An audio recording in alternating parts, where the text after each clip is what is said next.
El orden luego vendría Pablo. Yo a Pablo le conozco ya hace mucho, lo quiero muchísimo. Le hice una formación, y no lo digo en vano, entre Argentina y España, que me parece positivo. Lo de Argentina, a veces se denigra, ¿no? Se hace cargo aquí en España de la compañía Contrapunto. Tras aquella primera época dorada, que alguno de vosotros reconocerá o recordará todavía, la Contrapunto de los La Peña, Marcos y Mancebo, y la vuelve a elevar a otra época dorada. Yo he leído en algún sitio que en 6 años multiplica por 7 su negocio. Realmente es un récord. Y después con CP Proximity lo que hace es crear una multinacional, en cierto modo, que está presente en 44 países. Otro gran récord.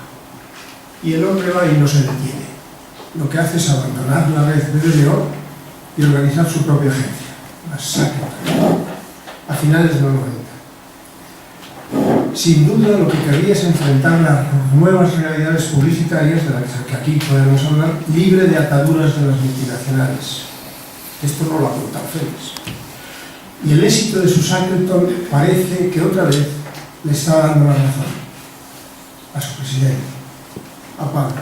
No hace mucho, en una entrevista que acabo de leer anoche, cuando preparaba estas cosas, decía que el cambio y la transformación del negocio, del que es muy consciente, le parece emocionante. Me parece una preciosa palabra. Y añadía, y soy optimista. Voy a empezar por hacer una cosa en nuestro programa, que es presentar a Julián. Algunos de los que están aquí lo tienen porque conocerlo, hay mucha gente muy joven y me parece que hemos de hacerlo. Este señor sigue siendo, pero es uno de los pioneros y de los primeros grandes innovadores de esta industria. Desde sus primeros años en Publinza y luego sus 26 años en Walter Thompson, revolucionó este negocio. Y es toda una señal que esté sentado, esté moderando o estimulando una mesa que tenga que ver con la innovación, que vuelve a hablar bastante bien de él, y no quería dejar de decirlo. Bueno, yo tengo un problema, o igual es mío, igual es de todos. El problema es que esto es mucho más divertido cuando no se está de acuerdo. Y es complicado porque yo en gran medida estoy de acuerdo con lo que ha dicho Félix, y podemos aquí hacer un teatro como que yo no estoy de acuerdo, pero sería una estupidez porque no saldría bien, además, ¿no? Entonces el punto de, tal vez por animarlo un poco, el punto no es de desacuerdo, sino es que este sentimiento de cierto alivio al ver que estamos de acuerdo se enfrenta a un sentimiento de cierta frustración al comprobar cada día que todo eso que has contado y que de verdad puede tener algunos matices, que ya los hablaremos y tal, pero que en general a mí me parece perfecto y es como yo personalmente entiendo que está pasando esto, pero no pasa. O sea, la realidad con la que los que están aquí de agencias y de anunciantes nos encontramos todos los días no tiene nada que ver con lo que ha contado Félix. Pero nada que ver.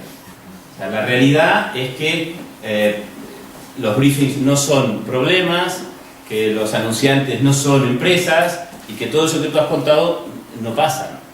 Y tal vez podríamos usar este rato que tenemos no para profundizar en el diagnóstico, que está muy bien, pero que ya está hecho, ¿no? Sino en avanzar en el tratamiento, ¿no? Porque la realidad es que el diagnóstico yo creo que está bien, pero ¿y qué hacemos, no? ¿Qué hacemos los que pretendemos seguir trabajando en esto y viviendo de esto los próximos 20 o 25 años? Yo soy de esos. La cuestión es, y además esto se agrava porque, no sé si por la crisis o por todas las crisis o las revoluciones o los cambios de época que contaba Félix, es que además hasta hace unos años esto podía ser así, pero funcionaba. Pero es que además ahora no funciona. Y entonces ya, quiero decir, además de que estaría bien hacerlo, es que no queda más narices que hacerlo, porque es que no funciona. Ahí se nos está cayendo la estantería en la cabeza, ¿no? Y por tanto es urgente pensar en el tratamiento. Y respecto al tratamiento, por intentar aportar algo y no quedarme yo también en hacer un diagnóstico, pero ahora de la mesa, sino de la situación, yo querría hablar, bueno, de muchas cosas, pero al menos de dos. La primera es que esa revolución a la que hacía referencia a Félix fuera una revolución también del poder. Ahora me voy a explicar mejor. A mí me encantaría que parte del tratamiento tuviera que ver con que este mundo nuestro, que ha pasado desde una tecnocracia a una, a veces, democracia o una burocracia, entendiendo por burocracia el triunfo o el poder de los procesos, ¿no? A una metodocracia donde parecía que, antes decías, ¿no? Para hacer un briefing había que rellenar 28 casilleros y daba igual, ¿no? A mí me parece que me encantaría que el mundo fuera, que lucháramos todos porque esto fuera una meritocracia. O sea, que al final el poder esté en el talento, en el mérito, en los resultados, en la gente que consigue que las cosas pasen y que los resultados se obtengan, ¿no? En esto además creo que los países o las culturas anglosajonas nos tienen una ventaja fuerte porque están más acostumbrados a eso.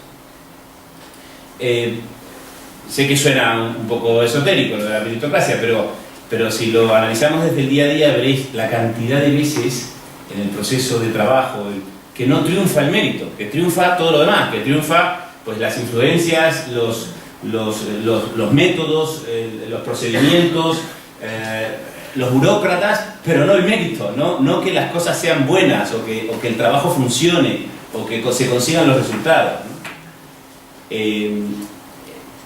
Eso por un lado. Y por el otro lado, me encantaría, y esto no hace más que secundar lo que has dicho, me encantaría que entendiéramos nuestro trabajo o entenderíamos nuestro negocio, como decías antes, como el negocio de la influencia, y por tanto que la manera de afrontar los proyectos fuera a entender que ese briefing o ese problema, o como lo queramos llamar, surge de responder a una pregunta que yo intento usar mucho, que es ¿quién quieres que piense o haga qué? ¿No? O sea, si tú eres capaz de plantearte un problema de comunicación en esos términos, en quién quieres que piense o haga qué, el tipo de soluciones que vas a pensar pues pueden o no incluir un anuncio, pero desde luego son mucho más nobles, son mucho más genuinas, porque estás pensando en resolver ese problema y no en responder a un briefing que está establecido.